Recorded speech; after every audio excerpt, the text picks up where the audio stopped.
শস্যক পলয়ংকাৰী বানে যি বিভীষিকা সৃষ্টি কৰি থৈ গ'ল সেই বিভীষিকাৰ পৰা এতিয়াও এই বিভীষিকা এতিয়াও আঁতৰা নাই। বিশেষকৈ তিয়ক ৰাজচক্ৰৰ অন্তৰ্গত যি ধনতোলা অঞ্চলত জাঁজি নদীৰ বাঢ়নী পানীয়ে 20 জুলাই দিনা যি এক মথাউৰিটো ছিঙি যি পলয়ৰ সৃষ্টি কৰিছিল, সেই পলয়ৰ পাছত এই অঞ্চলৰ যিসকল লোক সেই লোকসকল ঘৰ বাৰী এৰি ওখ স্থানত আশ্ৰয় লৈছিল। পানী এতিয়া শুকাইছে, কিন্তু পলসে আৱৰি ৰখা সেই ঘৰসমূহলৈ এতিয়াও এইসকল লোক যাব পৰা নাই।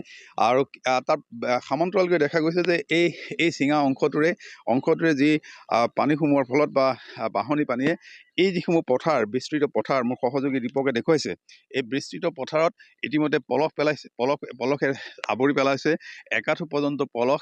এই পলসৰ পৰা এই মুহূৰ্তত এই বছৰ এইসকল লোকে আচলতে কৃষি কাৰ্য কৰিব পাৰিব নাই বা ধান খেতি কৰিব পাৰিব নাই, সেয়া এটা ডাঙৰ প্ৰশ্ন হিচাপে দেখা দিছে। বিভিন্ন সময়ত কৃষি বিভাগে বিভিন্ন ধৰণৰ ব্যৱস্থা গ্ৰহণ কৰিছে। ইতিমধ্যে কৃষি বিভাগৰ এক তথ্যত প্ৰকাশ যে প্ৰায় জিলাখনত 18,000 কৃষক ক্ষতিগ্ৰস্ত হৈছে।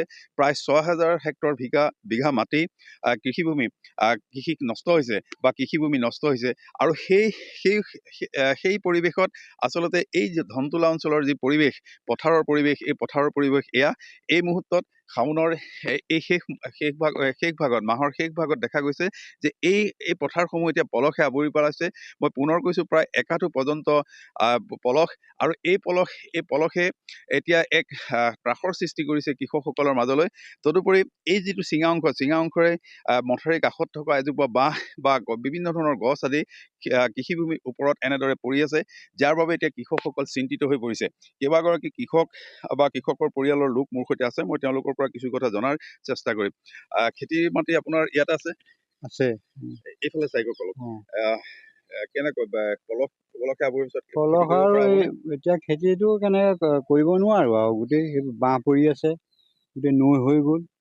তাৰপিছত এতিয়া কিমান মাটি বন্দী হৈ গ'ল। এইবিলাক এতিয়াতো এইবছৰ খেতি নহ'ব।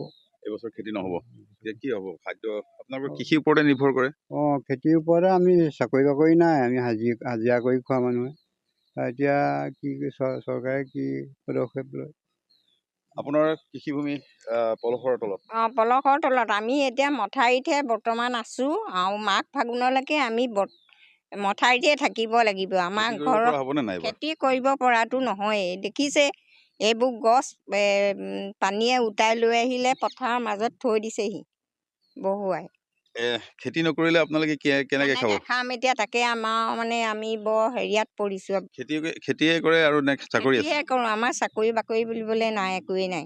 হাজিৰা কৰি খোৱা মানুহ আমি। চৰকাৰলৈ কি আহ্বান জনাব? এতিয়াতো বান সাহায্য বিভিন্নজনে দিছে, চৰকাৰেও দিছে, কিন্তু পৰৱৰ্তী সময়ত এই সাহায্যটো বন্ধ হৈ যাব। তেতিয়া কি হ'ব আপোনালোকে?